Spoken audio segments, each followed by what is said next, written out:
Oke, Assalamualaikum warahmatullahi wabarakatuh. Waalaikumsalam warahmatullahi wabarakatuh. Oke, udah dibuka tadi sama Indah atau Zakia belum? Baru dibuka, Bu. Belum masuk ke materi. Baik, hari ini kita lanjutkan materi praktikum kita, berarti sekarang sudah sesi keempat ya. Oke, materinya juga sudah diberikan, kita akan bahas tentang korelasi dan regresi. Seperti yang saya bilang minggu lalu bahwa metode korelasi sama regresi ini banyak sekali diaplikasikan di kalian ya, di psikologi gitu. Kalau misalkan saya pernah juga cerita kalau hampir 80% kalau kalian baca skripsi atau penelitian-penelitian di psikologi itu pasti dilariinnya ke korelasi atau ke regresi. Jadi sebagian besar itu membahas tentang itu. Ya, jadi saya harapkan sih semuanya nanti bisa benar-benar paham gitu ya bagaimana bisa membedakan kapan kita pakai korelasi, kapan kita pakai regresi, pengujiannya apa saja, tahapannya gimana, interpretasinya kayak apa, harus dipahami oleh semuanya ya, karena nanti mungkin saja pada saat kalian mengambil tugas akhir, mungkin saja nanti analisisnya pakai korelasi atau regresi, ya tergantung tujuan penelitiannya. Oke, secara materi sudah disampaikan juga di perkuliahan, walaupun nanti ada yang ada tambahan sedikit. Kalau di kuliah itu regresinya baru regresi yang sederhana, tapi nanti kita coba eksplorasi lebih lanjut, kita coba regresi multiple atau berganda. Ya, oke, saya langsung saja coba kita buka modulnya dulu.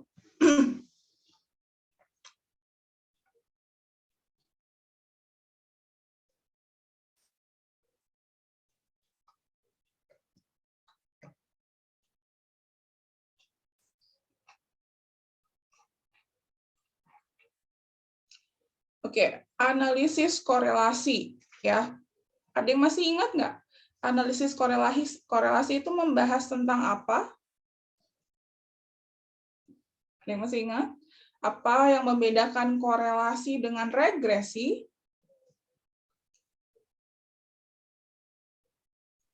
Hubungan teh? Yang mana yang hubungan? Rit. Yang korelasi. Korelasi, berarti gimana? Apanya yang dihubungkan? Variabel Variabel 1 sama 2 teh. Kenapa? Variabel 1 dan 2. Variabel 1 Seberapa dengan erat variabel 2. hubungan. Oke, jadi kalau kita berbicara analisis korelasi, biasanya kita ingin tahu ada hubungan nggak sih antara variabel 1 dengan variabel yang lain. Ya, jadi keywordnya kalau korelasi itu adalah hubungan. Kalau regresi, Ari tahu Ri? Kalau regresi Ri? Pengaruh teh. Apa? Pengaruh. Pengaruh, betul. Ada pengaruh nggak variabel 1 dengan variabel yang lain?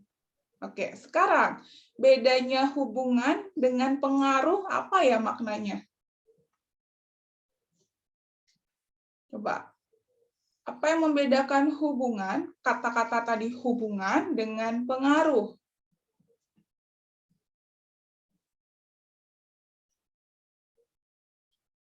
Hasna, bisa jawab Hasna? Hasna? Kalau setahu saya kalau misalnya hubungan itu mengukur keeratan kayak gitu. Kalau misalnya pengaruh itu lebih ke apa ya?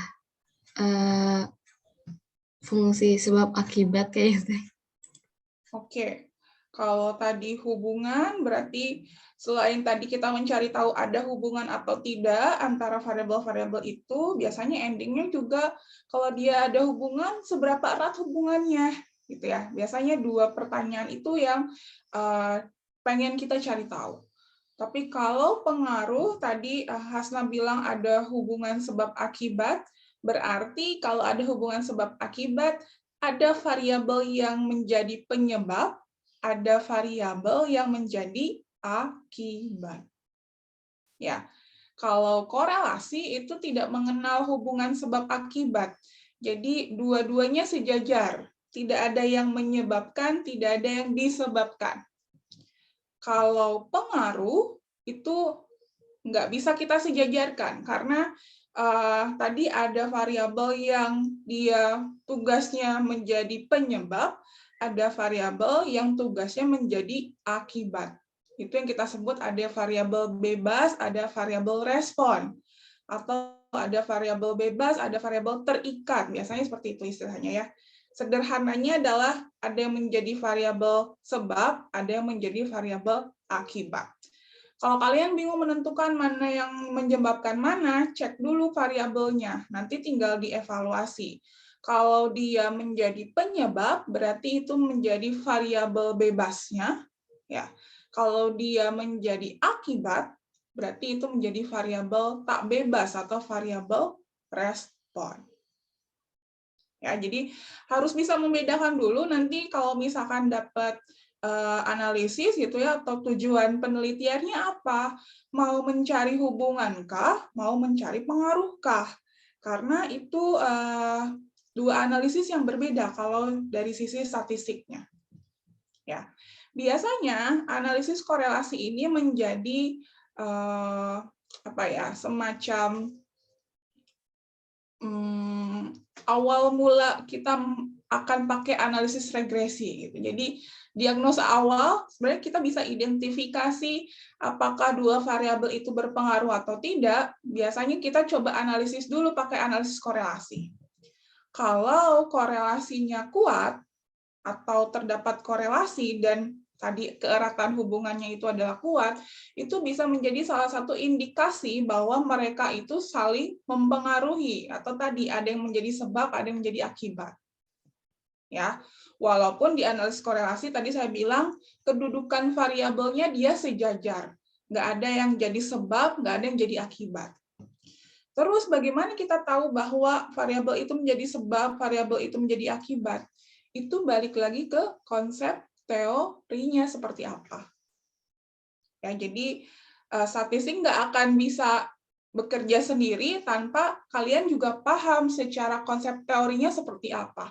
Yang itu kalian pelajari di mata kuliah psikologinya.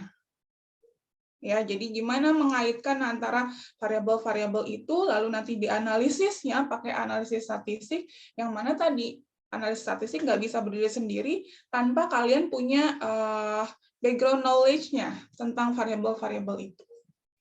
Ya, jadi nanti kalau salah menentukan konsep teorinya, ya salah juga kita menginterpretasikan ke dalam analisisnya nanti. Ya. Jadi di sini korelasi adalah yang digunakan untuk menentukan apakah terdapat hubungan antar dua variabel. Walaupun bisa juga 3, 4, dan seterusnya ya.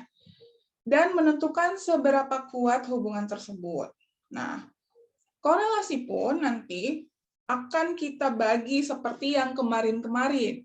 Ada pendekatan parametrik, ada yang non-parametrik. Ya, jadi semuanya didekati dengan dua pendekatan ya, mau pengujian hipotesis kemarin rata-rata, ANOVA, terus dan yang lain yang kita sudah pelajari, termasuk ini korelasi juga nanti kita bisa pakai pendekatan parametrik dan non-parametrik. Pengujian asumsinya sama ya, based on skala pengukuran data, berdasarkan asumsi misalkan distribusinya normal atau tidak gitu ya.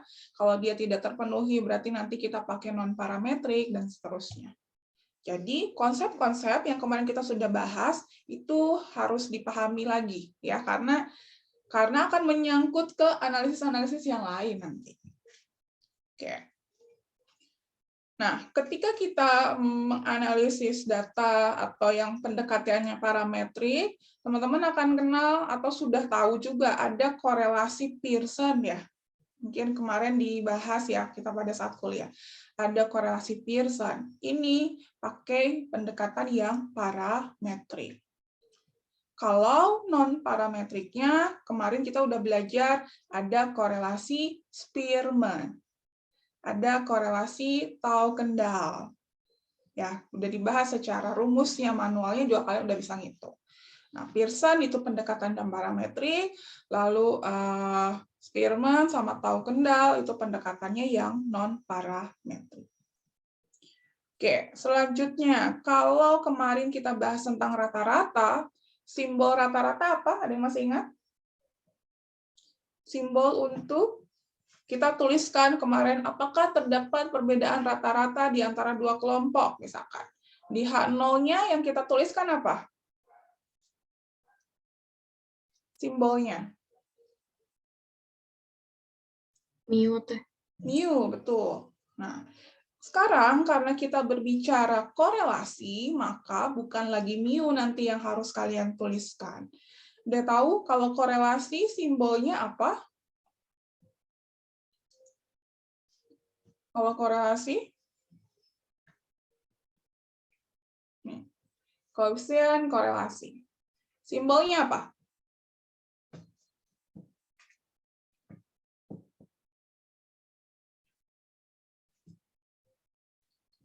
Simbolnya apa kalau korelasi?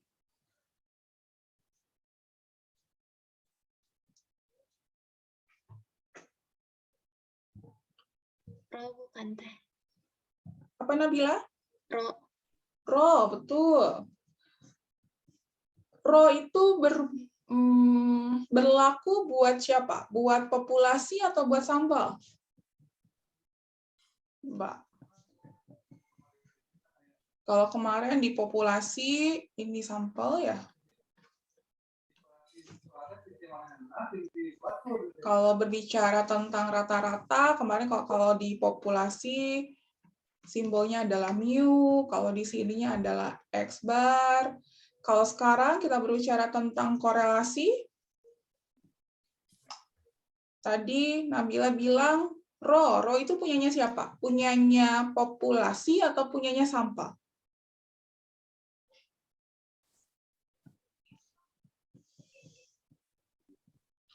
Punyanya populasi. Di sini adalah Rho. Kalau punyanya sampel, dia simbolnya R ya di sini R. Ini punyanya sampel. Ya.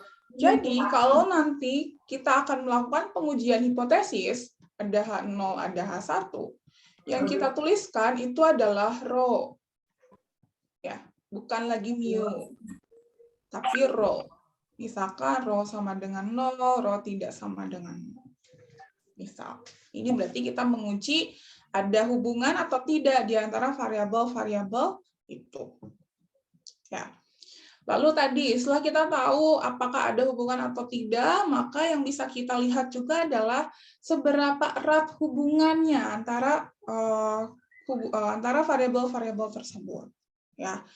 Kalau kita menghitung korelasi, maka nanti ada yang kita sebut koefisien korelasi. Yang kita cari nilainya pakai rumus Pearson, pakai rumus Spearman, atau pakai rumus Tau-Kendall. Itu nanti dapatnya adalah koefisien korelasi.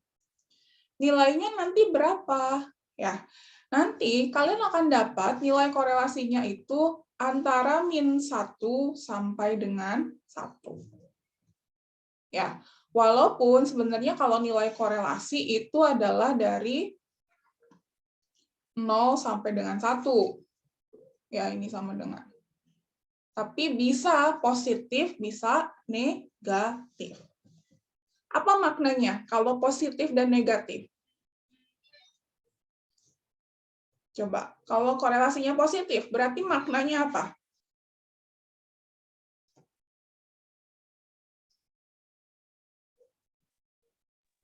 Berhubungan teh. Berhubungan gimana? Ya variabel yang apa bebas sama terikatnya berhubungan. Berhubungan. Kalau negatif, Rin? Berarti tidak berhubungan. Tidak berhubungan. Tidak ada Oke. hubungan. Ada yang lain?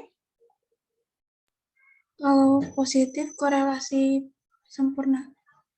Kalau positif, korelasi sempurna. Kalau negatif? Korelasi tidak sempurna. Korelasi tidak sempurna. Oke, ada yang lain lagi?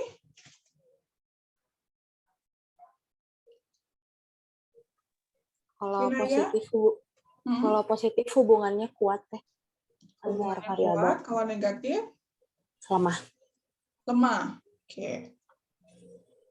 Belum ada yang benar ya, tiga-tiganya. Oke. Positif sama negatif dalam korelasi itu hanya menunjukkan arah hubungannya saja. Ya, tapi kalau nilainya tadi kalian bilang ada kuat atau lemah, itu sebenarnya nilainya akan berkisar dari 0 sampai dengan 1. Semakin mendekati 1 di sini ya. Semakin mendekati 1, dia berarti semakin kuat hubungannya. Semakin mendekati 0, berarti semakin tidak ada hubungan. Ya, tadi positif atau negatif hanya menunjukkan arah hubungannya saja. Misalkan dia dapatnya -1, bukan berarti hubungannya lemah, tidak. Hubungannya kuat, arahnya yang negatif. Ya, kalau yang hubungan positif itu kayak apa sih? Secara interpretasi, ada yang bisa menjelaskan? Yang hubungan positif.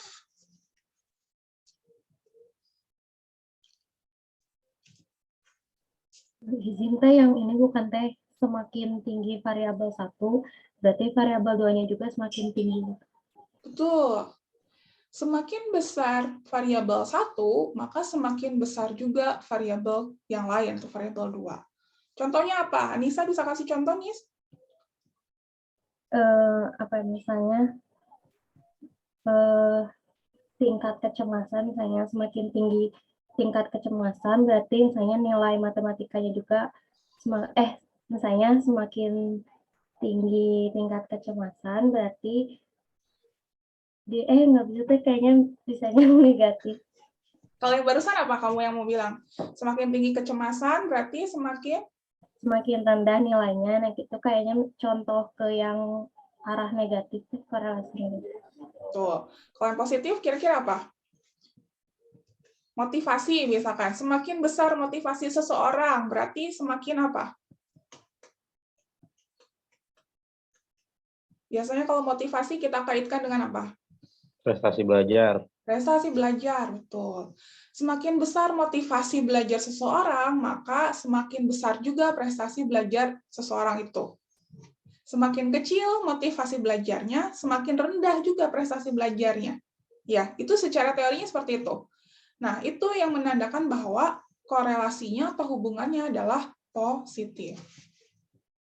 Kalau negatif, arah hubungannya, maka kebalikannya yang tadi. Semakin besar variabel 1, semakin rendah variabel 2, dan atau kebalikannya. Kalau tadi Nisa bilang bahwa kecemasan sama misalkan prestasi belajar. Semakin seseorang itu cemas, maka prestasi belajarnya semakin rendah. Ya. Atau semakin seseorang itu kecemasannya kecil atau rendah, maka prestasi belajarnya semakin tinggi. Nah, itu ciri-ciri yang punya hubungan negatif. Kuat atau lemahnya tidak ditentukan oleh positif sama negatif, ya ingat. Tapi kuat atau lemahnya itu, lihat nilainya, itu nilainya berapa. Semakin mendekati 1, semakin kuat, semakin mendekati 0, berarti semakin tidak ada hubungan. Kalau nanti pada saat kalian analisis, ternyata hasil perhitungan korelasinya adalah melebihi 1 atau lebih kecil daripada -1, misalkan kalian dapatnya 5,6 misalkan nilai korelasinya ya, atau -10 misalkan, sudah pasti itu perhitungannya kalian pasti salah. Jadi, kalau nilai korelasi itu nanti hasilnya mau itu korelasi Pearson, mau Spearman, mau Taub-Kendall, itu pasti sekitaran -1 sampai 1. Ya, jadi kalau nanti hasil kalian aneh, ini kayaknya kemarin pada saat UTS ada soal tentang ini ya. Banyak juga yang hasil hitungannya lebih dari -1. Udah pasti kalau itu pasti saya salahin. Karena pasti ada yang salah ngitung atau kalian ya salah ambil rumus mungkin ya. Jadi kalau korelasi dari sekarang diingat-ingat, nilainya itu selalu berkisar antara -1 sampai 1.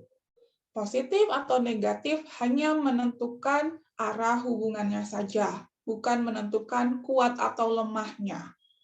Ya, kalau nilai korelasinya selalu itu dari 0 sampai 1. Semakin mendekati 1 berarti 0,999 misalkan ya. Berarti itu hubungannya semakin kuat, semakin mendekati 0 berarti hubungannya semakin lemah. Bahkan kalau kalian nemu nilai korelasinya itu adalah 0, berarti tidak ada hubungan di antara dua variabel tersebut. Bisa dipahami? Yang mau ditanyakan dulu tentang ini?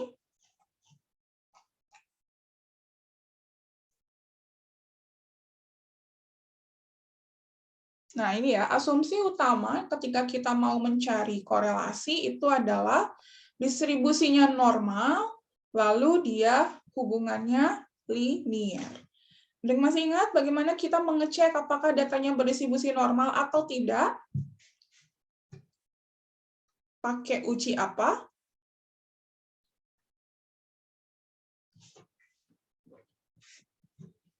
Minggu lalu udah kita bahas, dan sebelumnya juga udah kita bahas, bagaimana kita mengecek apakah datanya berdistribusi normal atau tidak? Normalitas. Pakai uji normalitas. Pakai uji apa, Ri? Shapiro. Ya. Shapiro-Wills. Oke. Kalau yang kemarin kita bahas pakai plot, itu apa namanya? Kita pakai grafis. Kita buat apanya kemarin? Pertemuan minggu lalu.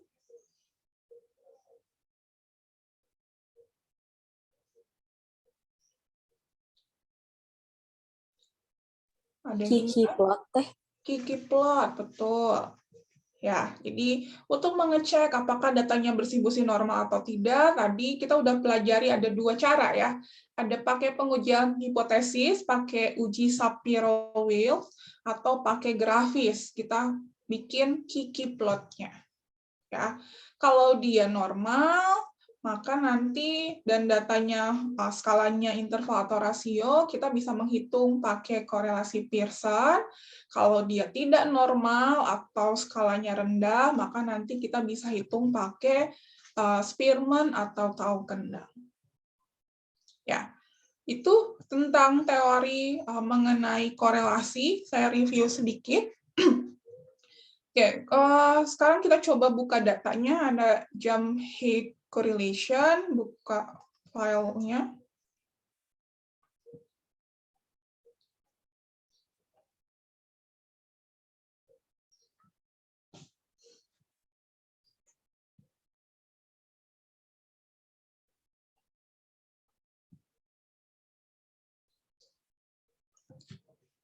Oke, ini ada dua variabel, ada jump height sama leg power. Nah, tinggi lompatan sama kekuatan kaki, ya. Jump height sama leg power. Oke, datanya ini dua-duanya skalanya pasti di sini scale ya. Tinggi itu kan pasti dia kalau nggak interval itu rasio, lalu leg power juga kalau nggak interval atau rasio. Maka kita bisa identifikasi awal, kita bisa menduga bahwa kemungkinan ini adalah parametrik. Ya. Tapi kalau di awal kita tahu bahwa skalanya itu adalah nominal atau ordinal, maka kita langsung saja arahkan dia ke non-parametrik. Karena ini ada indikasi bahwa dia normal, dia datanya adalah interval atau rasio, maka tadi ada indikasi dia skala kita pakai pendekatannya parametrik. Tapi kalau kita mau memastikan benar nggak sih kita pakai pendekatan parametrik, maka kita harus uji dulu asumsinya yang tadi ya. Maka dia linear dan berdistribusi normal.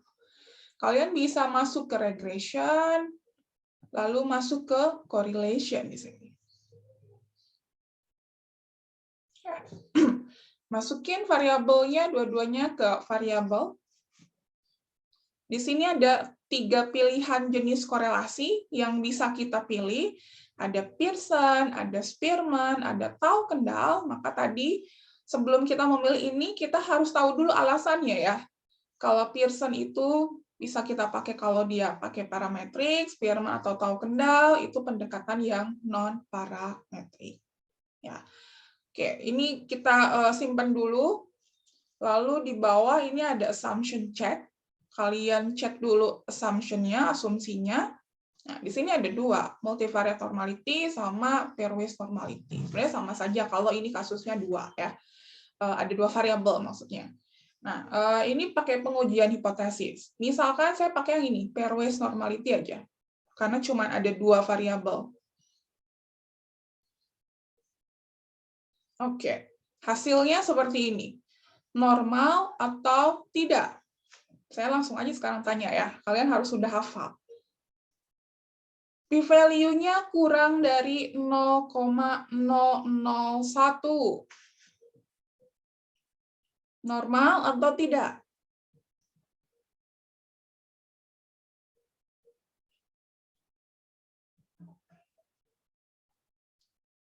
Ayo. Tidak teh. Tidak. Kenapa tidak? P-value-nya lebih kecil dari 0,05. Berarti ditolak atau diterima, Hasna? Ditolak. Ditolak. Berarti kalau ini H0-nya apa, Hasna? Berdistribusi normal teh. Oh, H0-nya data berdistribusi normal, H1 data tidak berdistribusi normal, alfanya misalkan kita pakai 5%, p-value-nya ternyata lebih kecil daripada 5%, berarti H0 ditolak. Kalau H0 ditolak, berarti data tidak berdistribusi normal. Berarti pakai parametrik atau pakai non-parametrik? Non-para teh. Pakai non-parametrik, betul. Ya, jadi cek dulu asumsinya dia terpenuhi atau tidak. Nah, misalkan ya, saya mau pakai ini aja biar datanya sama ya. Misalkan hasil pengujian asumsinya ini adalah dia berdistribusi normal. Ya, misalkan normal. Maka saya akan pakai di sini Pearson, korelasi Pearson ya, centang yang korelasi Pearson-nya, maka nanti hasilnya adalah ini. Ini matriks korelasi. Tapi biar mudah bacanya, kalian bisa pakai yang ini aja, yang display pairwise. Nah, ini akan lebih mudah. Nilai korelasi Pearson-nya berapa? 0,984. Apa yang bisa kalian simpulkan dari nilai korelasi Pearson yang ini?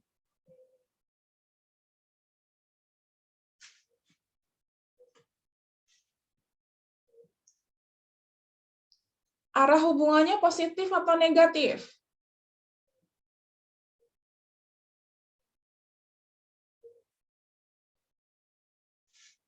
Arah Positif hubungan teh. positif. Oke, berarti makna positif tadi seperti apa?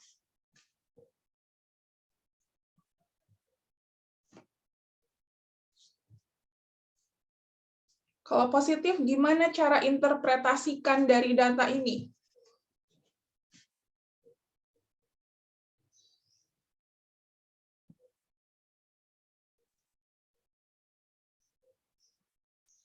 Safira, bisa bantu jawab, Safira?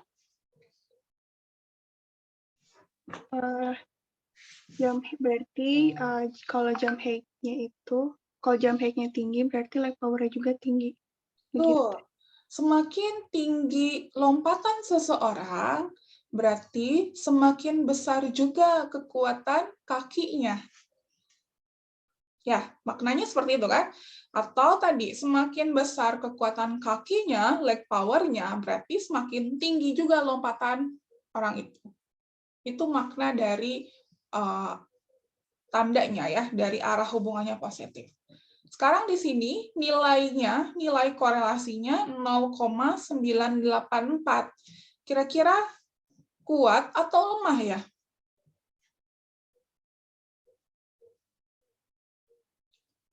Hubungannya kuat atau hubungannya lemah? Kuat teh. Hubungannya kuat. Ya, di sini mendekati 1 ya, berarti semakin kuat. Ini kuat sekali, bahkan ini besar ya, 0,98. Nah, ini pada saat kalian ingin memaknakan nilai korelasinya. Ya. Lalu p-value di sini buat apa? P-value di sini dipakai ketika kita mau melakukan pengujian hipotesis. Misalkan ketika yang ditanyakan adalah terdapat hubungan, apakah terdapat hubungan antara jump height dengan leg power? Misalkan ya, yang ditanyakan adalah seperti itu. Berarti H0-nya apa? H0-nya adalah tadi kita akan pakai simbol untuk korelasi. Tadi simbolnya adalah rho ya.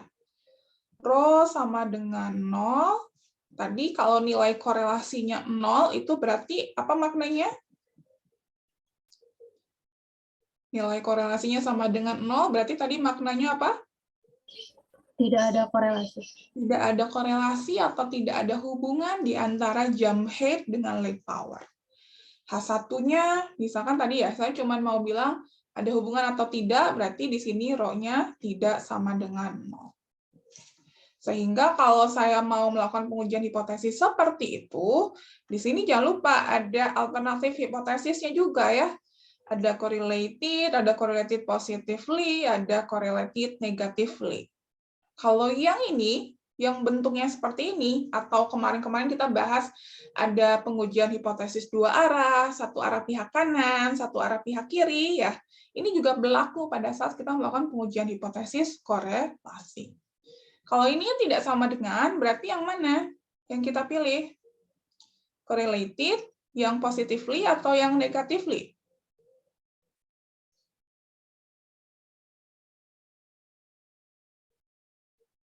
Apakah ada hubungan atau tidak antara jump height dengan leg power?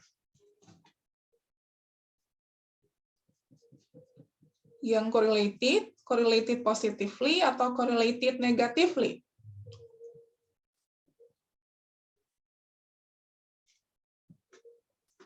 Yang mana?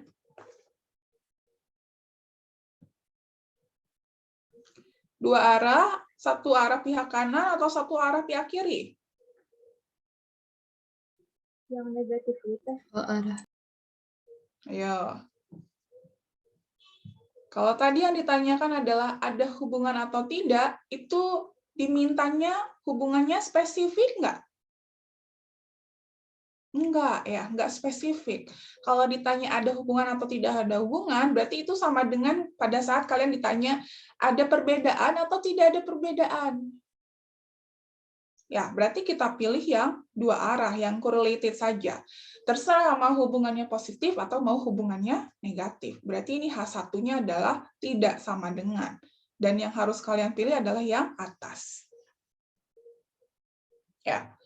Kalau misalkan nanti yang ditanya, pertanyaannya adalah, apakah semakin tinggi jump height, semakin tinggi juga leg power-nya? Kalau itu berarti apa?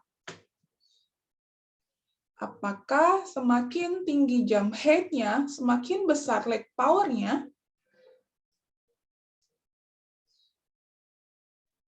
Positif teh. Apa? Correlated positif. Correlated positif. Artinya, tadi semakin tinggi lompatannya, semakin besar leg power-nya, itu mengindikasikan bahwa ada hubungan positif antara dua variabel ini ya. Sehingga yang kita tuliskan nanti pada saat di H1-nya, ini menjadi seperti apa kalau positif? H1-nya rho. Kalau positif berarti gimana? Lebih besar atau lebih kecil daripada 0 kalau dia positif?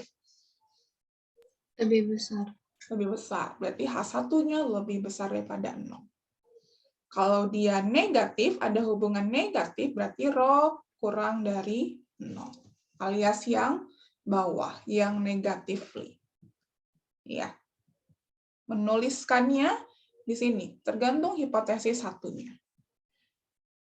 Oh, ternyata tadi kalau ketika yang saya mau tanya adalah ada hubungan atau tidak, berarti yang atas yang correlated, p-value-nya adalah ini, kurang dari 0,001. Berarti ditolak atau diterima?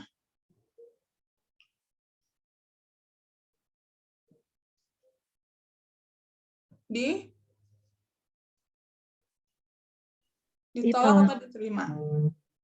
Ditolak. Ditolak. Oke, kalau ditolak berarti ada hubungan atau tidak ada hubungan? Ada hubungan teh. Ada hubungan antara variabel jump height dengan variabel leg power. Ya, kalau misalkan tadi yang ditanya adalah hubungannya positif, berarti ininya akan berubah nanti p-value-nya. Nilai Pearson-nya nggak akan berubah, nilai korelasinya nggak akan berubah, tapi yang berubah adalah nilai p-value-nya. Oh, ini p-value-nya sama-sama masih kurang dari 0,001, berarti masih sama-sama ditolak ya. Artinya bahwa berarti nilai terdapat hubungan positif di antara jump height sama leg power. Dari mana taunya? Ini nilai korelasinya aja positif dan dia hubungannya kuat. Jadi pasti pada saat kita melakukan pengujian hipotesis pun ya pasti hasilnya signifikan. Tapi kebalikannya, kalau kita pilih yang bawah, correlated negatively, berarti kita pakai korelasi H1-nya yang ini, ya, yang rho kurang dari 0. Kalian lihat, di sini P-nya, p-value-nya 1. Otomatis dia diterima H0-nya. Ya, kalau H0 diterima, berarti baca yang kita tuliskan di H0. Tidak ada hubungan antara variabel tersebut. Ya, jadi salah menentukan arah nanti pasti akan berpengaruh ke nilai p-value, berarti salah juga menentukan kesimpulannya. Ya, jadi hati-hati, kalian harus bisa memahami apa yang diminta soal atau apa yang menjadi tujuan riset kalian nanti, gitu ya. Dan tadi bagaimana menggambarkan apa yang menjadi tujuan tadi ke dalam bentuk hipotesis yang hipotesis statistiknya. Biasanya kesalahannya rata-rata ada di sini. Kalian bingung mengubah bentuk tadi hipotesis penelitian ke dalam hipotesis statistik. Atau bingung ketika udah tahu tujuan penelitiannya apa, tapi bingung bagaimana membahasakannya ke dalam bahasa statistik. Biasanya kayak gitu kesulitannya. Ya. Oke, ini kalau tadi saya asumsikan dia distribusinya normal ya. Oke, selain itu kalian juga bisa bikin scatter plot-nya.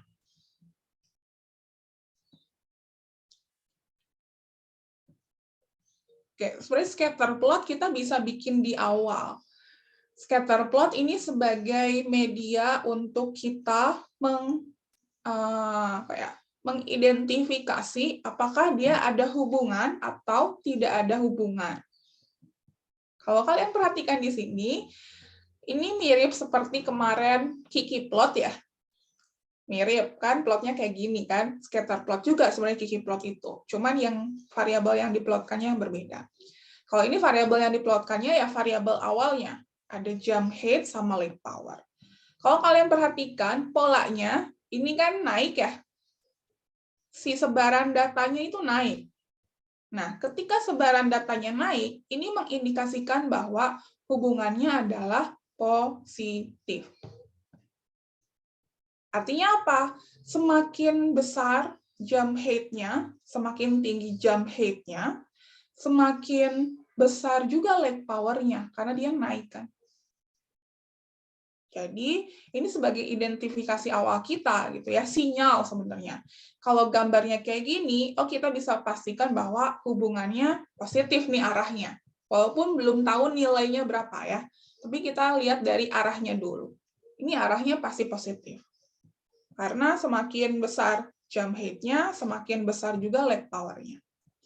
Tapi nanti kalau kalian nemu ketika kalian bikin pola atau scatter plot-nya, ternyata gambarnya adalah kebalik, misalkan gini, ya. Ini mengindikasikan bahwa arah hubungannya negatif. Semakin besar jump height di sini, semakin rendah leg power-nya ya. Dan semakin kecil jump height, semakin tinggi ini leg power-nya. Artinya ada hubungan yang berbalik ya. Itu salah satu indikasi bahwa dia hubungannya negatif. Nah, selain itu tadi ini nilai korelasinya besar ya tadi 0,9 sekian ya tadi. Artinya hubungannya kuat. Kalau kalian perhatikan di sini, ini hampir mendekati garis lurusnya ya. Ini salah satu indikasi bahwa hubungannya kuat. Tapi kalau misalkan nanti pencarannya tuh jauh-jauh gitu ya, tidak beraturan gitu, maka itu salah satu indikasi bahwa oh mungkin arah hubungan besar hubungannya itu lemah. Lalu gimana kalau yang tidak ada hubungan teh? Kalau scatter plotnya gitu ya. Kalau saya coba gambarin, ini adalah scatter plotnya, ini misalkan X1, ini X2. Kalau yang dia nggak ada hubungan, dia random. Nggak ada polanya. Misalkan ini. Kan ini semakin besar X2, nggak juga. Ya, artinya tidak bisa kita menentukan polanya dari scatter plot. Nah, itu sinyal bahwa mereka nggak ada hubungannya. Seperti itu, kalau berbicara korelasi. Kalau tadi yang non-parametrik sebenarnya sama aja ya. Nanti boleh pakai Spearman, boleh pakai tahu kendal. Nanti hasilnya juga ada di correlation table-nya ini.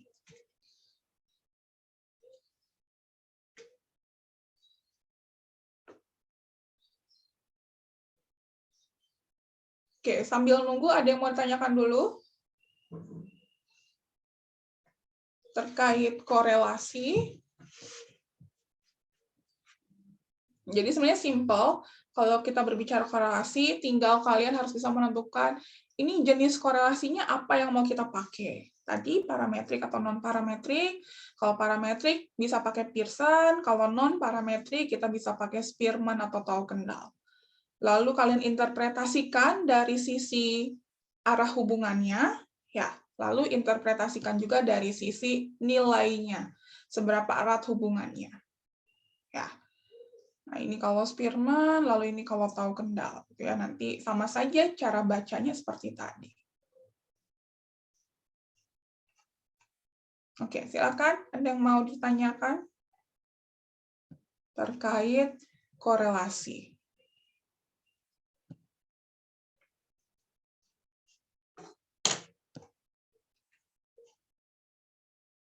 Bisa dipahami? Ya, jadi hati-hati untuk menentukan ini ya, hipotesis alternatifnya tadi yang ditanyain di soal itu spesifik atau tidak. Biasanya ada kata-kata tersirat ya. Apakah ditanyainnya hubungannya positif atau hubungannya negatif atau tidak menyiratkan arahnya. Kalau tidak menyiratkan arahnya berarti kalian pakai yang H1-nya tidak sama dengan.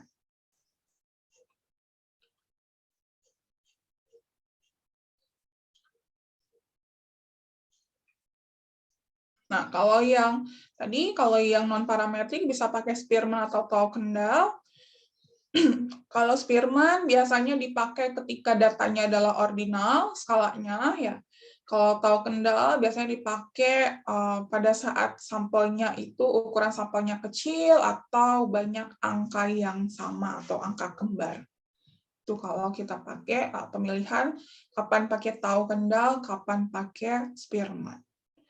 Walaupun nilainya sih nggak akan terlalu jauh. Nih ya, kalau pakai Spearman nilai RO-nya 0,99, kalau pakai tahu kendal 0,95. Jadi nggak begitu signifikan berbeda antara kita pakai Spearman sama kendal.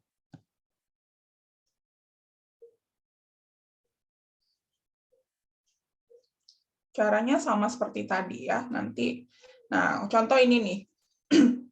Kalau ini kan bagaimana kita menyimpulkan polanya? Ini ada polanya nggak menurut kalian? Bingung ya kita menyimpulkan apakah dia ada hubungan atau tidak, karena ini random ya.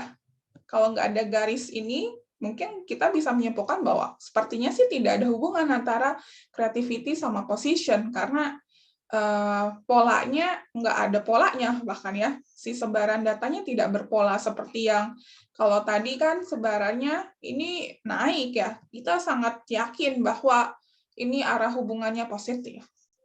Tapi kalau yang ini kita nggak yakin arah hubungannya kayak apa. Dan sepertinya keeratannya juga nggak terlalu erat, gitu ya. Dan ternyata yang dibuktikan, ini nilai korelasinya juga 0,3 kan, mendekati 0, alias hubungannya juga lemah sebenarnya. Dan arahnya negatif ternyata.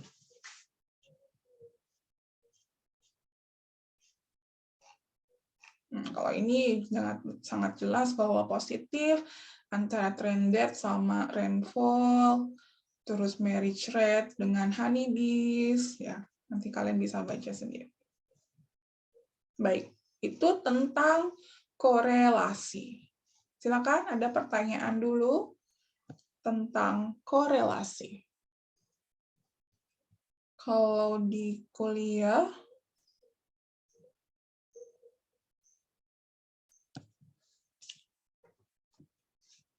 nah, waktu itu produk momen, ya produk momen itu adalah Pearson yang tadi kita bahas.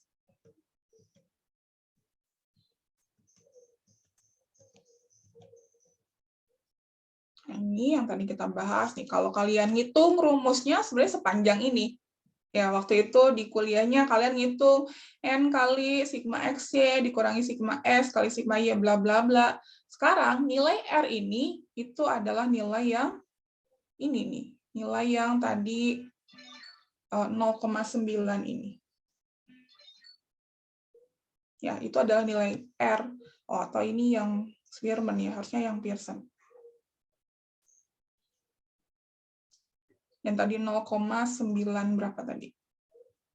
Itu adalah based on rumus ini. Rumus yang panjang ini. Kalau kalian mau buktiin, silahkan. Ya.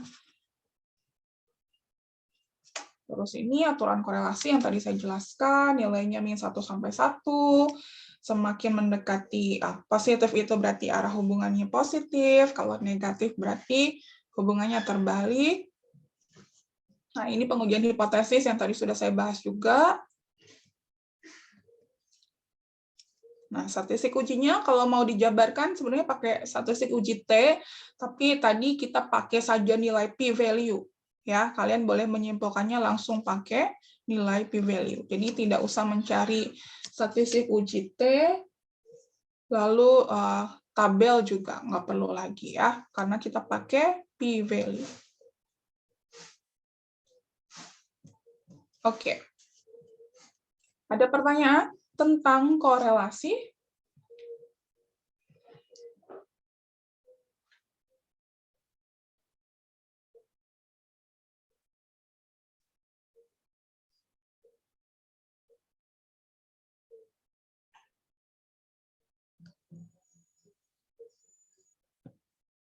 Ada pertanyaan? Bisa dipahami tentang korelasi? Oke, kalau gitu saya lanjut. Kalau tidak ada pertanyaan, saya lanjut ke yang berikutnya, yaitu regresi.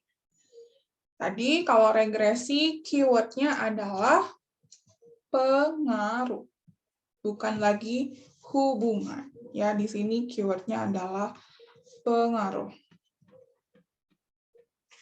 Ya, artinya kalau dia pengaruh, ada yang menjadi variabel bebas, ada yang menjadi variabel tak bebas.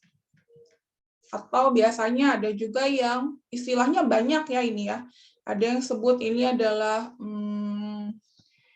independent variable, mungkin kalian di psikometri mungkin ya ada independent variable, ini adalah dependent variable, ada juga variabel tak bebas itu adalah variabel respon, dan selanjutnya lah, banyak istilah-istilahnya. Ya. Bagaimana bisa membedakan mana yang menjadi variabel bebas, mana yang menjadi variabel tak bebas? Tadi kalau saya lebih senang kalian pahamnya adalah mana yang menjadi variabel sebab, mana yang menjadi variabel akibat. Ya, yang bebas ini adalah yang variabel sebab. Yang tak bebas ini adalah yang menjadi akibatnya. Mana yang menyebabkan mana? Ya.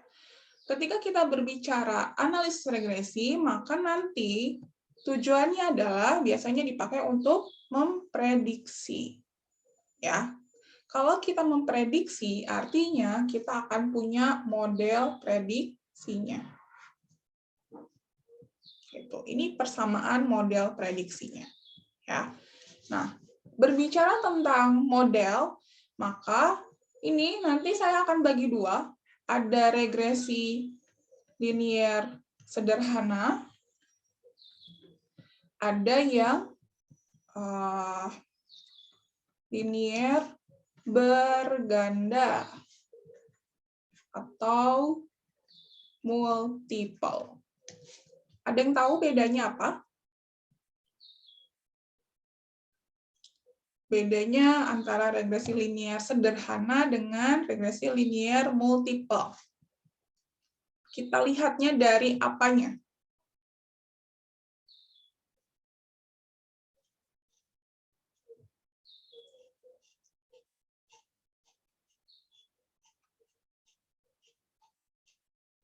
Nah, ini. Regresi linier sederhana, ada yang multiple. Kita lihatnya dari yang apa? Apa yang menjadi variabelnya teh? Dari variabel yang mana? Independen sama dependen. Variabel independen sama dependen. Kalau sederhana kayak apa? Kalau yang multiple kayak apa, Aura? Kalau yang sederhana variabel independennya 1 sama dependennya 1. Kalau yang multiple variabel dependennya 1, variabel independennya 2. Oke. Betul ya. Jadi bagaimana kita bisa menentukan kita pakai regresi sederhana atau yang multiple? Kalian perhatikan banyaknya variabel bebas atau variabel independen. Kalau dia hanya terdiri dari satu variabel bebas, berarti itu adalah yang sederhana. Kalau variabel bebasnya lebih dari 1, 2, 3, 4, dan seterusnya, kalian pakai regresi yang berganda atau multiple. Kalau variabel tak bebasnya berapa? Variabel responnya. Semuanya harus 1. Nggak boleh lebih dari 1 kalau ini regresi biasa. Ya. Jadi yang patokannya adalah banyaknya variabel bebas atau variabel independen. Ya, atau variabel sebab. Itu yang menentukan nanti kita pakai yang sederhana atau pakai yang multiple. Ya. Oke, tadi kita akan punya model regresi. Model regresinya kalau di saya harus mundur dulu ke kuliah kita ya.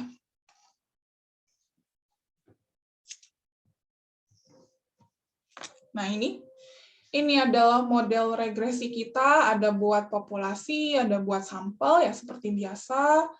Lalu ini nanti buat bikin scatter plot. Nah, ini ada model regresinya adalah Y sama dengan A plus BX. Di sini X-nya berapa? X-nya 1 ya kalau di sini ya. Berarti ini yang sederhana atau yang berganda? Sederhana teh. Yang sederhana, karena X-nya cuma 1. Kalau nanti X-nya ada 2, ada 3, biasanya nanti kalian tambahkan Y sama dengan A plus B1X, 1 plus B2X, 2 plus B3X, 3, dan seterusnya. Sebanyak variabelnya berapa. Itu menjadi model regresinya. Ya, di sini ada istilah A-nya adalah intercept, B-nya adalah slope, yang mana waktu itu kalian ngerjainnya manual, mencari A, mencari B, masukin ke persamaannya. Ya. Lalu proses pengujiannya di sini nanti akan ada 2 proses pengujian ya. Ada pengujian ini, pengujian secara keseluruhan, lalu ada yang pengujian di sini cuma 1. Oke.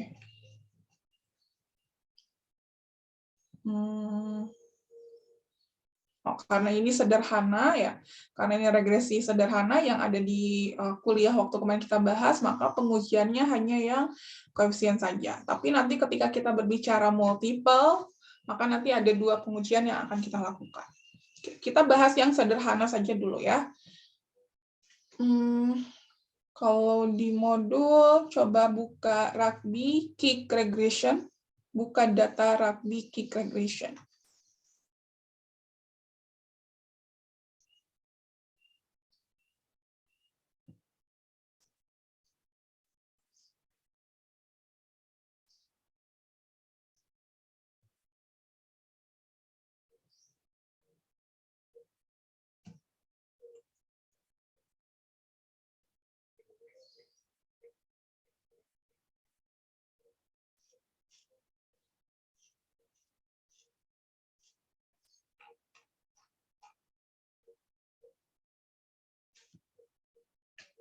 Sudah kebuka?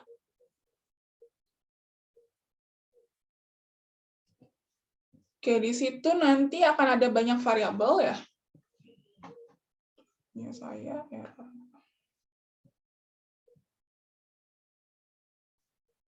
Oke, ini ada datanya. Ya, ada berapa variabel nih?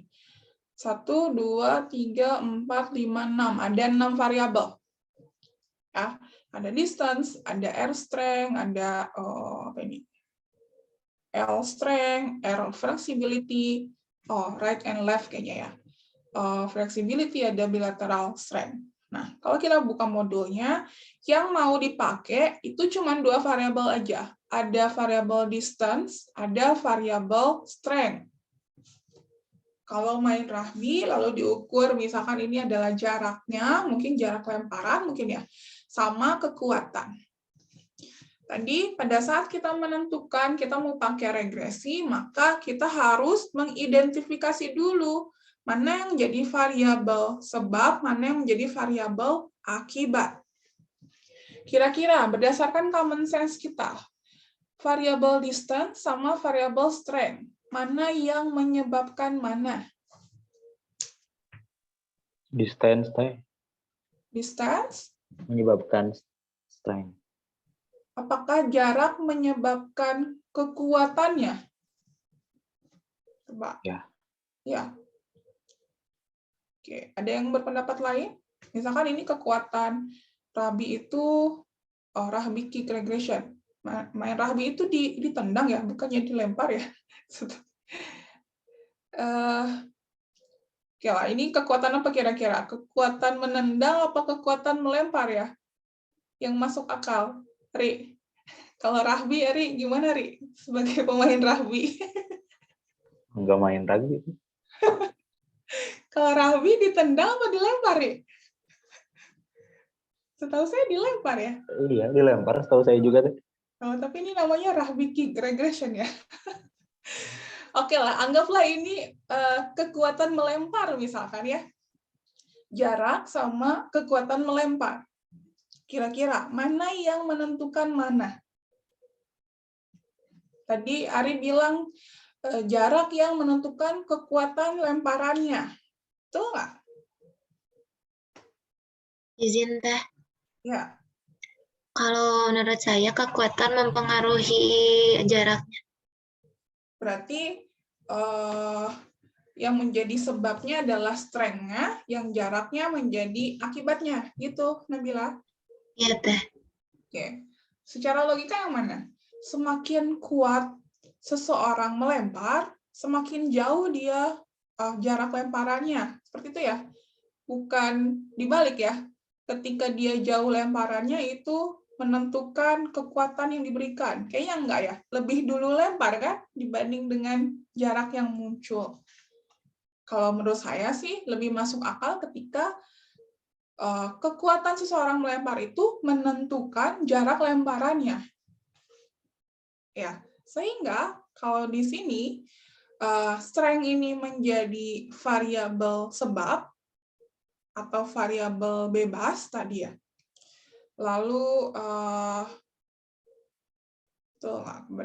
lalu di sini outcome-nya, jaraknya menjadi variabel akibatnya atau variabel responnya.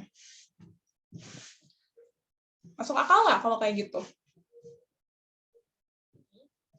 Strength menentukan distance. Masuk akal nggak? Karena saya bukan pemain rugby, jadi saya nggak tahu nih. Mungkin ada pemain rugby di sini. Setuju nggak kalau saya menentukan tadi menjadi variabel bebasnya adalah strength, variabel responnya itu adalah distance, atau variabel independennya adalah strength, variabel dependentnya adalah distance. Setuju? Boleh, Teh. Oke. Nah, sekarang kalau kita bermain dengan dua variabel ini, ada distance, ada strength, ada berapa variabel bebas yang kita analisis? Ada berapa variabel bebas yang kita analisis? Dari dua variabel ini ya, ada distance, ada strength. Ada berapa variabel bebasnya? 1, Teh. 1. Bukan 2 ya. Bukan 2, tapi 1. Yang menjadi variabel bebasnya yang mana? Ya, strength-nya. Berarti kita pakai regresi sederhana atau yang berganda? Sederhana. Yang sederhana. Beda halnya, walaupun di sini datanya ada banyak ya, karena tadi saya mau fokus dulu ke distance sama strength. Misalkan, kalau misalkan yang kedua, saya pengen lihat pengaruh antara strength sama flexibility terhadap distance. Nah, kalau seperti itu, berarti nanti yang menjadi variabel bebasnya ada 2. Ada strength, ada flexibility. Variabel responnya berapa? Ya tetap 1, si distance. Maka itu nanti kalian nggak pakai yang regresi sederhana, tapi harus pakai regresi yang multiple atau berganda. Jadi lihat banyaknya X-nya, ya, banyaknya variabel bebasnya. Oke. Kalian akan masuk ke regression. Ya, ketika kita berbicara regresi, lalu masuk ke linear regression.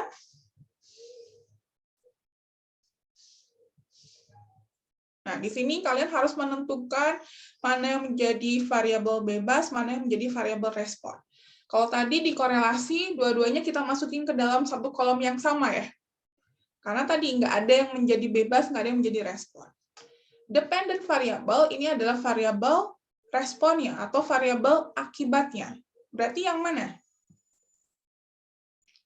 Yang distance atau yang strength? Distance. Ini menjadi variabel responnya atau variabel akibat. Distance masuk ke dependent variable. Lalu strength-nya saya pakai yang left atau right ya. Kalau di sini, pakai yang right ya, pakai yang R. Yang R strength ini masuk ke variabel bebas atau di sini masukin ke covariance. Ya. Jadi, ini yang membedakan antara korelasi sama regresi. Kalau regresi, di awal kalian harus sudah bisa mengidentifikasi mana yang jadi variabel bebas, mana yang menjadi variabel respon. Beda dengan tadi di korelasi, sama aja tadi kedudukannya ya antara tadi kita bahas korelasi yang ini, kita masukinnya ini sama aja ya. Jump height sama leg power-nya masuk ke dalam variabel yang sama. Artinya kedudukannya sama. Tapi kalau yang di sini, ini kedudukannya beda. Ada yang dependent, ada yang independent. Ya. Oke, lalu bentar, saya cek lagi.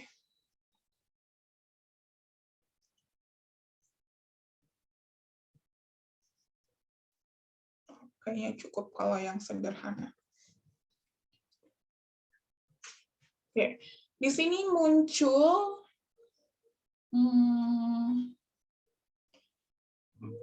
kalau kita lihat di sini ya, balik lagi ke sini. Ketika kita berbicara regresi linear sederhana, maka modelnya adalah seperti ini. Dia sama dengan A plus BX, di mana X-nya adalah strength, Y-nya adalah distance. Ya, berarti saya harus mencari nilai A dan nilai B-nya untuk menjadi model regresi. Ya, Nilai A sama nilai B itu dicerminkan oleh, di sini ada, kita pakai yang H1 ya, intercept sama R strand. Kita lihat yang ini. A itu adalah intercept, berarti intercept-nya adalah 57,105. B-nya adalah yang koefisien di R strand, berarti 6,425. Berarti yang pertama, model regresinya seperti apa?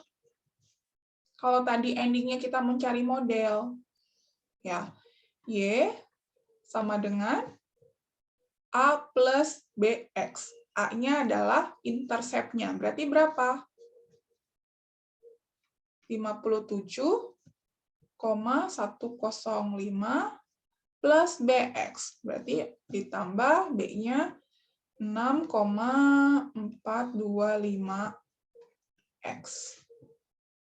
Ini model regresi linier sederhana. Yang mana tadi kalian boleh ubah juga Y-nya ini menjadi distance, X-nya menjadi strength ya tadi. Tuh. Jadi, nanti saya bisa memprediksi kalau misalkan seseorang punya kalau seseorang punya kekuatannya 100, kira-kira dia bisa melemparnya seberapa jauh?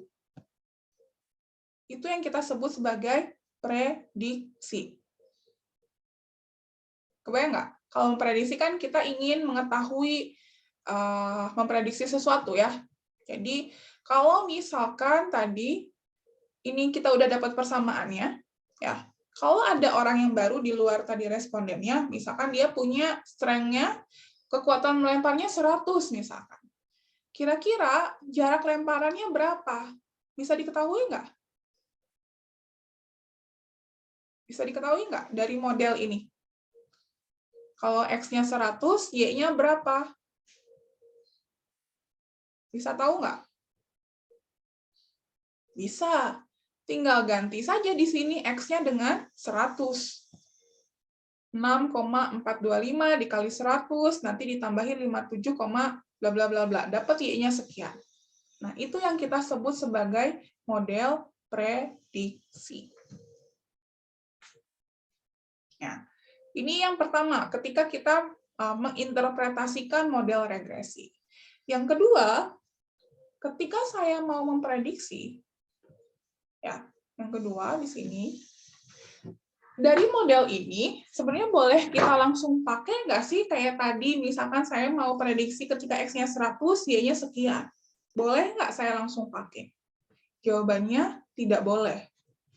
Karena saya belum yakin bahwa nilai-nilai di sini yang 6,425 ini adalah, atau istilahnya dia berarti atau tidak ya, gitu, secara statistiknya.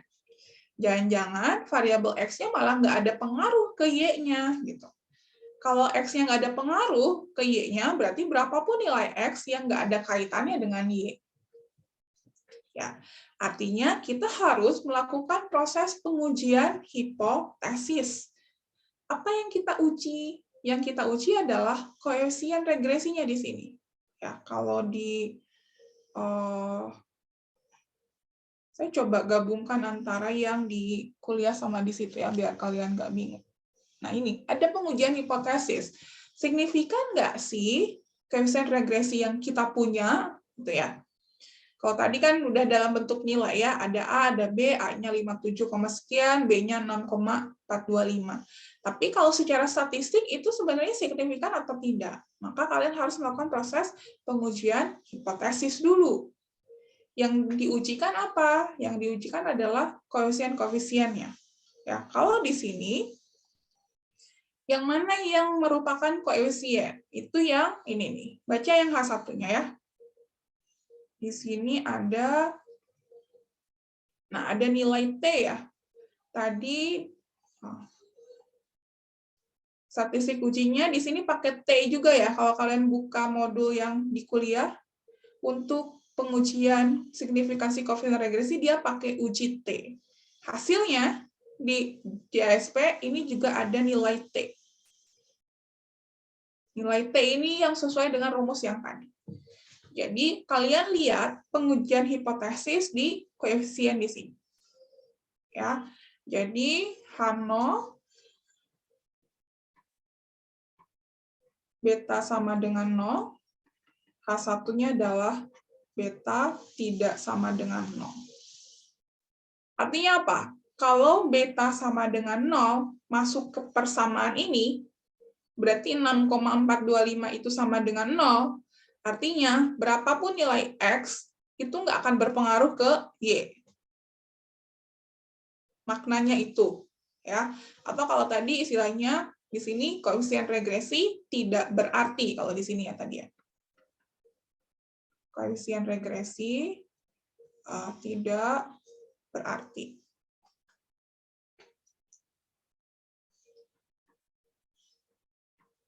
Lalu ini berarti bla bla bla ini berarti ya. Alfanya kita pakai 5%, lalu statistik ujinya pakai uji T. Ya. Nah, kalian nanti lihat yang H1 aja ya. Lihat yang H1, nanti lihat yang ini berarti kan? Untuk beta, beta itu yang mana tadi? Yang intercept atau yang air strength? Tadi A plus BX ya. B-nya tuh yang mana? Yang intercept-nya atau yang strength-nya?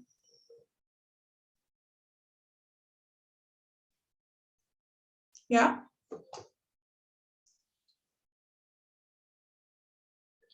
Yang strength-nya, koefisien punya X kan tadi si beta tuh. Ya, artinya koefisien punya si variabel strength. Nah, berarti yang kalian baca yang baris yang ini. 4,187, p-value-nya 0,002. P-value-nya 0,002, ditolak atau diterima?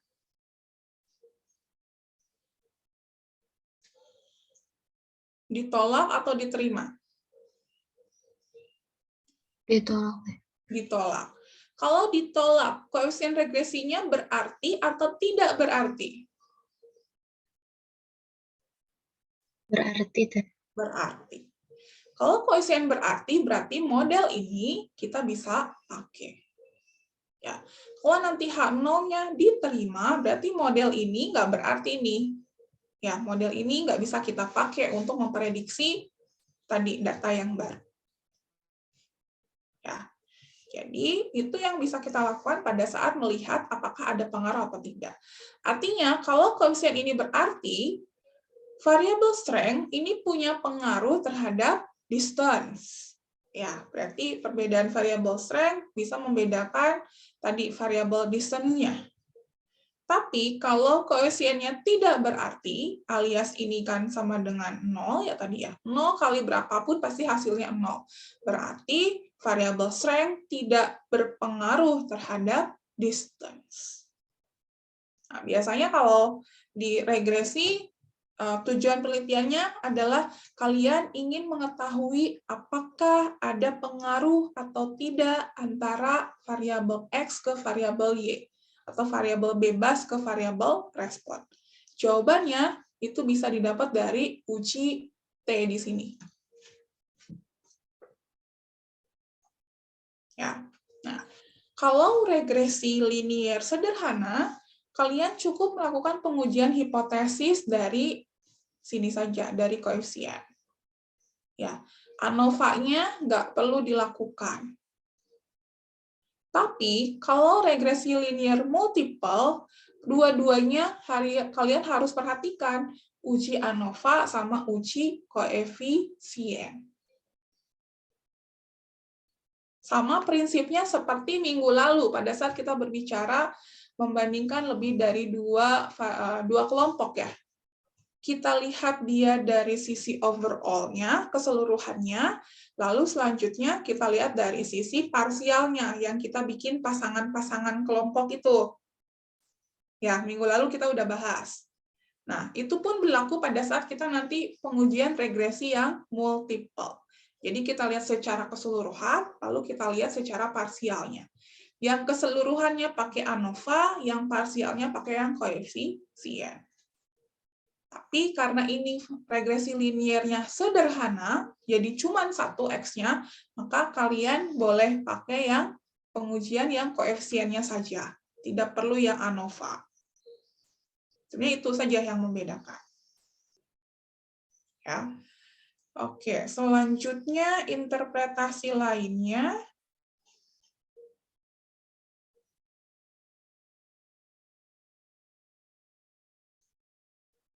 Oh, selain tadi kalian bikin model, lalu melakukan pengujian hipotesis, biasanya yang kita interpretasikan lagi pada saat berbicara analisis regresi adalah nilai ini, adjusted R-square-nya. Ya.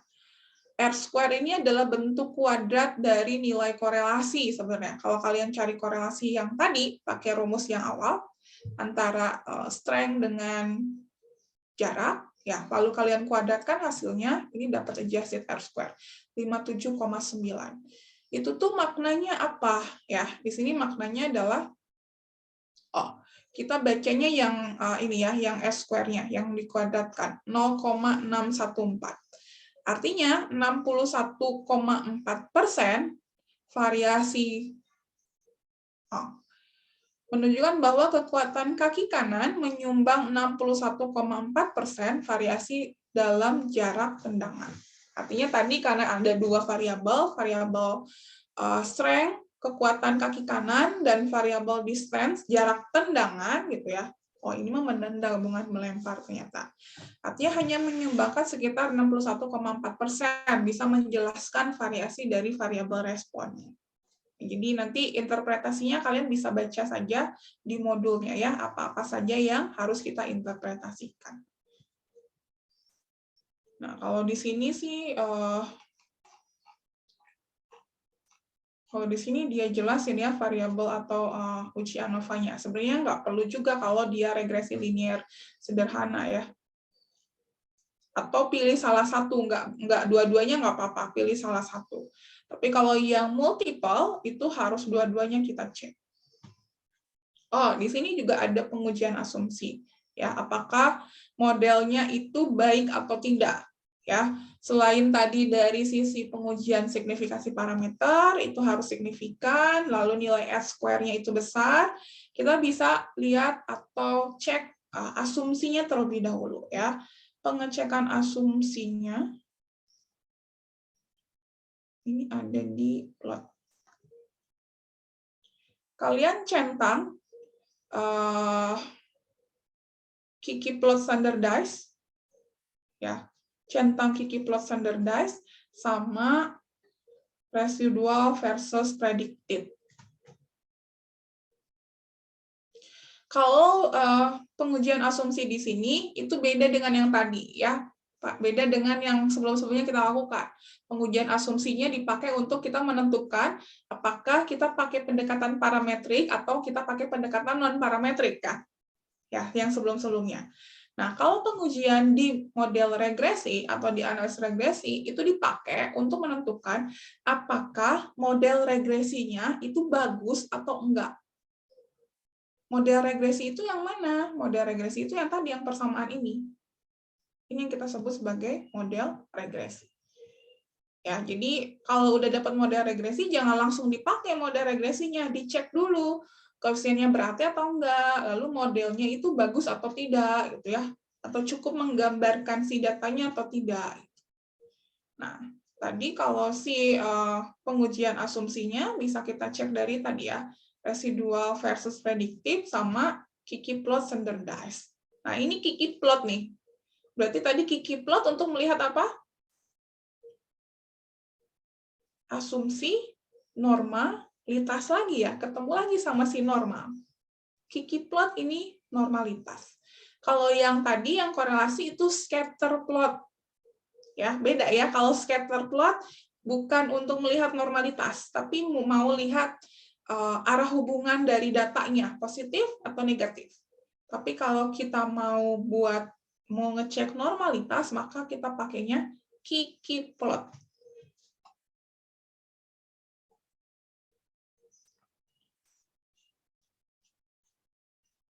Oke, tadi bikin plot antara prediktif sama residual. Ini tuh untuk melihat apakah variasinya homogen atau tidak. Kalau di regresi ada yang disebut asumsi homoscedasticity. Ini berhubungan sama variasinya homogen atau tidak. Cara baca sederhananya, kalau tidak berpola atau di sini sebarannya acak, berarti dia memenuhi asumsi homoscedasticity. Ya, kalau yang Kiki plot, kalian udah tahu, kalau datanya mengikuti garis linearnya, maka dia menunjukkan bahwa datanya berdistribusi normal. Atau di sini yang digambarkan adalah data residualnya, ya, bahwa standardized residualnya berdistribusi normal. Ya.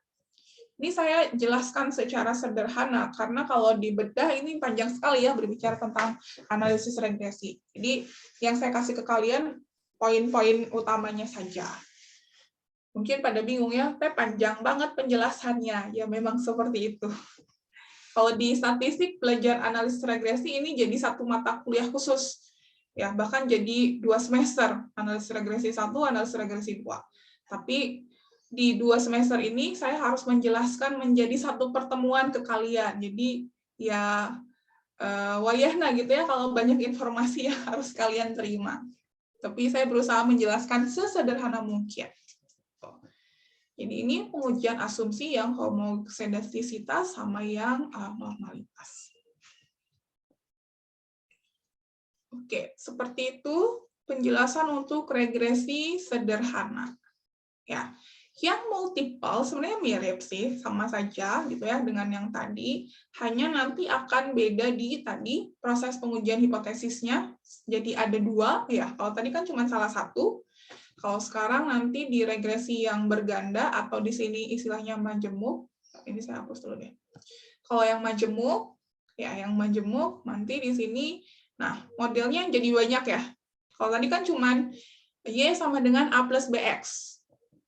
Kalau sekarang, karena variabel X-nya banyak, karena variabel bebasnya bisa lebih dari 1, ya, maka model regresinya juga mengikuti. Kalau ada 2 variabel, berarti nanti Y sama dengan A plus B1X1 plus B2X2. Jadi ini akan ada sebanyak variabel bebasnya. Ya. Nanti ini bisa dibaca, metodenya bisa enter, bisa block wise, bisa backward gitu ya, dan seterusnya. Ini masalah metode saja. Nah, masih pakai data yang tadi. Nah, misalkan kalau data yang tadi, kalau kita berbicara tadi yang sederhana, hanya mau melihat satu variabel bebas, yaitu R strength saja. Misalkan saya ingin sekaligus menguji keseluruhannya.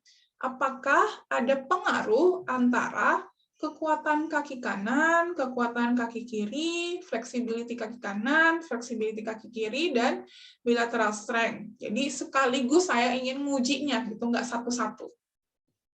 Ya, apakah ada pengaruh dari kelima variabel ini terhadap jarak tendangannya atau jarak lemparannya? Ya, maka ini bukan regresi sederhana lagi, tapi sudah berganda karena variabel X-nya itu ada 5.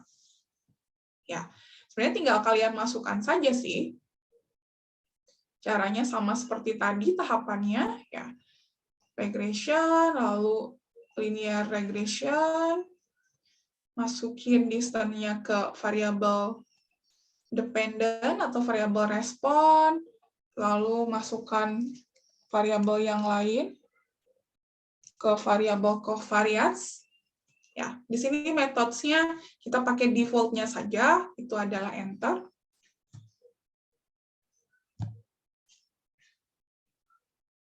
Ya, lalu ini ada tambahan Durbin-Watson-nya ya.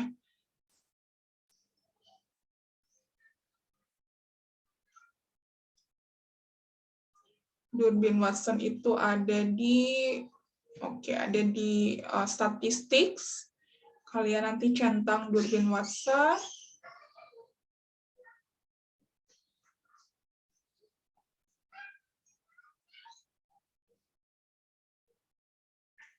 Collinearity diagnostic. Oke, centang juga collinearity diagnostic.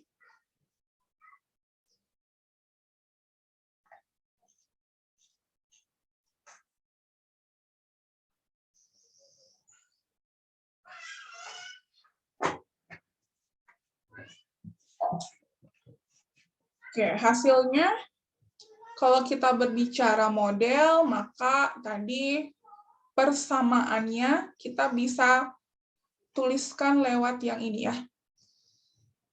Persamaannya. Persamaan model regresinya. Berarti Y sama dengan min 92,367, ini menjadi konstantanya ya. Plus 1,747 X1 plus 0,703 X2 plus 4,078 X3 min 1,339 X4 plus 1,665 X5.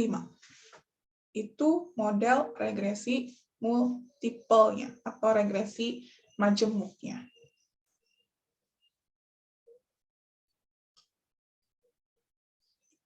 Oke, lalu tadi setelah kita dapat modelnya, kita harus cek apakah modelnya baik atau tidak ya.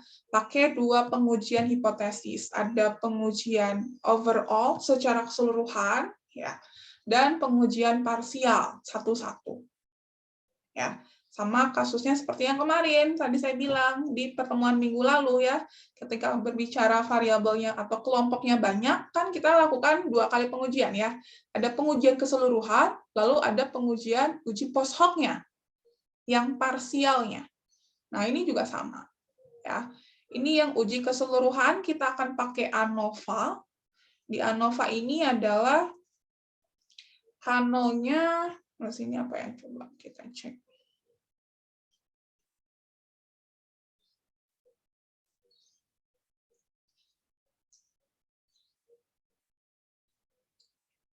Oh, di sini nggak ditulisin H0-nya.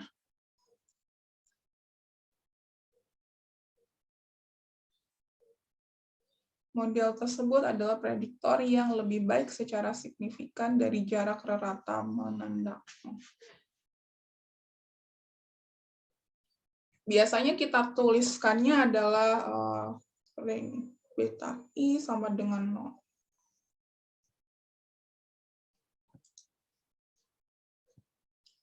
Biasanya H0 kita tuliskannya adalah beta I sama dengan 0. H1-nya beta I tidak sama dengan 0, atau seperti yang kemarin ya, minimal ada satu tanda yang tidak sama dengan. Alias kalau ini model regresi tidak berarti gitu ya. Kalau yang H1 model regresi berarti.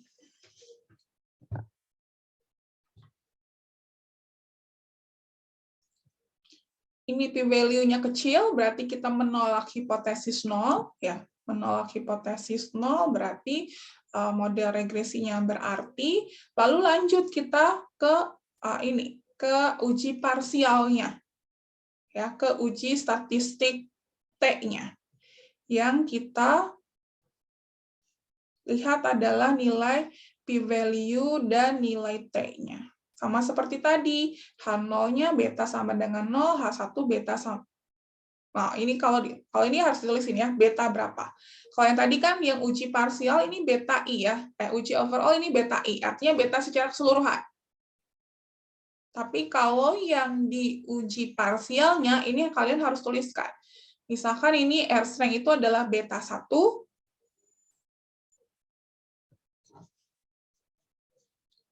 ini beta 1, lalu ini beta 2, beta 3, beta 4, beta 5. Jadi nanti ada 5 kali pengujian hipotesis. Yang pertama beta 1 sama dengan 0, beta 1 tidak sama dengan 0, nanti beta 2 sama dengan 0, beta 2 tidak sama dengan 0, dan seterusnya sampai dengan beta 5. Ya, lihat p-value-nya di sini. Kalau di sini ternyata semuanya lebih besar daripada 0,05 ya, berarti tidak signifikan semuanya ya. Ini contohnya aneh. Data modulnya aneh di sini. Oke, nanti kalian lihat di sininya. Selanjutnya, nah, kalau tadi di regresi linier sederhana itu cuma 2 yang kita lihat ya, normality sama homosedastisitas ya, untuk pengujian asumsinya. Nah, kalau di berganda itu banyak asumsinya. Yang pertama tadi collinearity statistik, ada nilai toleransi, ada nilai VIF, lalu coba di sini ada apa aja?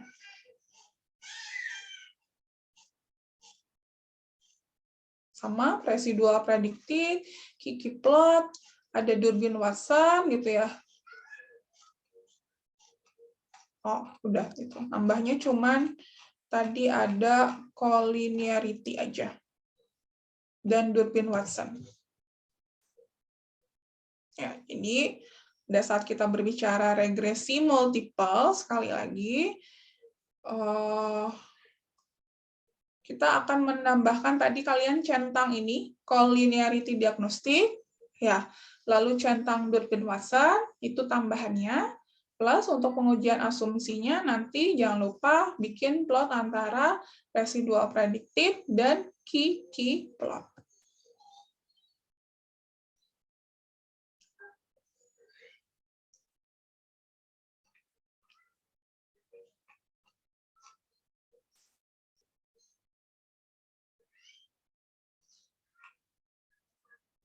Oke, kalau tadi kita centang collinearity statistiknya, maka nanti di outputnya itu akan muncul ini ya, ada nilai toleransi, ada nilai VIF. Ada punya kalian muncul? Di tabelnya, tabel koefisien akan ada tambahan VIF atau nilai toleransi. Kalau yang tadi karena kita nggak centang, dia nggak keluar. Ya. Nah, itu nilai VIF itu adalah mencerminkan satu tambahan pengujian asumsi multicollinearitas. Ya, kalau tadi cuma satu X-nya, ini nggak berlaku nih, nggak ada pengujian asumsi multicol. Tapi kalau X-nya lebih dari 1 atau di regresi multiple, ini harus kalian lihat nilai VIF-nya untuk menguji apakah ada multicol atau tidak. Yang bagus yang mana? Yang bagus adalah yang tidak mengandung multicol.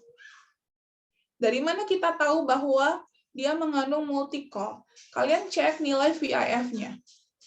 Kalau nilai VIF-nya lebih dari 10, atau nilai toleransinya, ini nilai toleransinya kurang dari 0,1, maka terdapat multicol. Terdapat multicollinearitas di antara variabel-variabel itu. Atau asumsinya berarti asumsinya dilanggar. Yang benar adalah atau yang boleh itu tidak ada multicol. Artinya VIF-nya harus kurang dari 10, nilai toleransinya harus lebih besar daripada 0,1. Ya, ini ada di modul ini. Kalian nanti baca. Oh, ini berarti sudah aman. Ya. Lalu tadi ada Durbin Watson ya. Kita cek Durbin Watson-nya. Output Durbin Watson ada di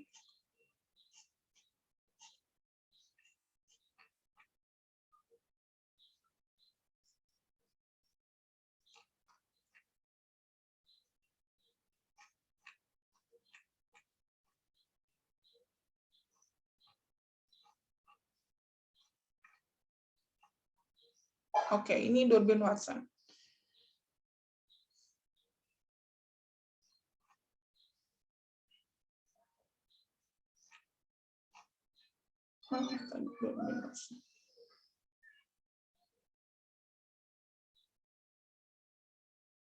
Nah, nilai Durbin Watson ini untuk memeriksa asumsi yang lain, asumsi autokorelasi. Ya, untuk memeriksa apakah ada korelasi antara residualnya. Nilainya yang diinginkan nilai Durbin Watson antara 1 sampai 3. Ya, kalau dia lebih dari 3 atau kurang dari 1, maka sudah ada pelanggaran asumsi. Asumsi apa? asumsi autokorelasi. Yang diharapkan itu ya antara 1 sampai 3. Ini 1,3 ya, berarti sudah sesuai. Ya, jadi kalau di sini nanti akan ada tambahan sekali lagi, ada pengujian Durbin-Watson, harus dicek dulu, dan pengujian tadi nilai VIF-nya berapa pada saat regresi multiple. Kalau yang sederhana nggak ada pengujian Durbin-Watson dan autokorelasi.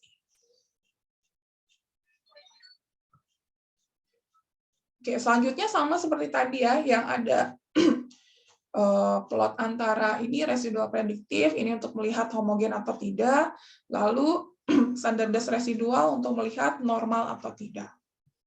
Ya, jadi sekali lagi untuk mengecek apakah model regresinya baik atau tidak, ketika kita berbicara regresi linier sederhana, maka kalian cukup mengecek asumsi ini, homogen dengan residualnya normal atau tidak. Tapi kalau regresinya multiple, maka selain homogen, residualnya normal, tadi ada juga pengecekan autokorelasi, dan yang terakhir adalah multikoliniaritas. Autokorelasi dihitung dari Durbin-Watson, multikol dilihat dari nilai VIF-nya saja. Ya. Oke, sementara itu mengenai regresi linier baik yang sederhana maupun berganda.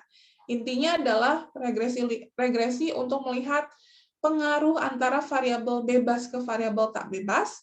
Kalau variabel bebasnya 1, kalian pakai regresi linier sederhana. Kalau variabel bebasnya lebih dari 1, berarti pakainya yang multiple. Dengan tadi, perbedaan asumsi-asumsi yang harus dipenuhi. Pengujian asumsi diberlakukan buat apa? Untuk memastikan bahwa model regresinya itu adalah bagus. Ya. Jadi pengujian asumsi di sini bukan untuk menentukan pakai parametrik atau non-parametrik lagi, tapi untuk memastikan bahwa model regresinya bisa dipakai atau model regresinya baik. Ya. Untuk lengkapnya kalian baca di modul sudah sangat lengkap, dijelaskan juga tadi metode-metode analisisnya ada banyak ya. Tadi yang kita pakai yang metode enter yang biasa. Silakan ada pertanyaan. Sudah jam 10.43.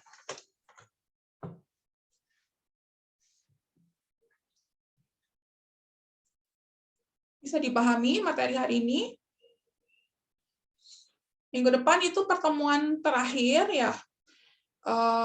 Kita akan bahas tentang uji validitas, reliabilitas, sama CFA, yang itu akan sangat berkaitan sama psikometri. Psikometri itu sedang kalian ambil ya sekarang ya? Atau sudah diambil di semester lalu? Sedang, Teh. Sedang, oke. Oke, buku acuannya pakai apa ya kalau psikometri? Masih pakai bukunya Pak Hasan nggak? Atau sudah yang lain ya? Buku acuan di psikometrinya. Atau kelas ini psikometrinya sama siapa dosennya? Kang Ilmi, Teh. Oh, Kang Ilmi. Bukunya pakai apa, Kang Ilmi? Nggak tahu. Nanti infoin di grup ya. Dicek buku acuannya apa, biar nanti saya coba sambungin materi psikometri sama nanti yang akan kita bahas di minggu depan. Oke, ada pertanyaan?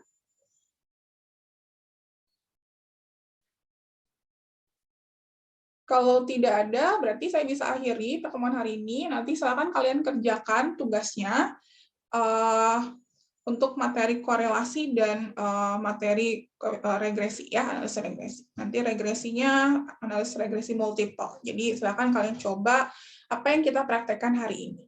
Ya, jangan lupa screenshot aktivitas hari ini supaya nanti kalian bisa kirimkan di link yang sudah dibagikan sama teman-teman asisten.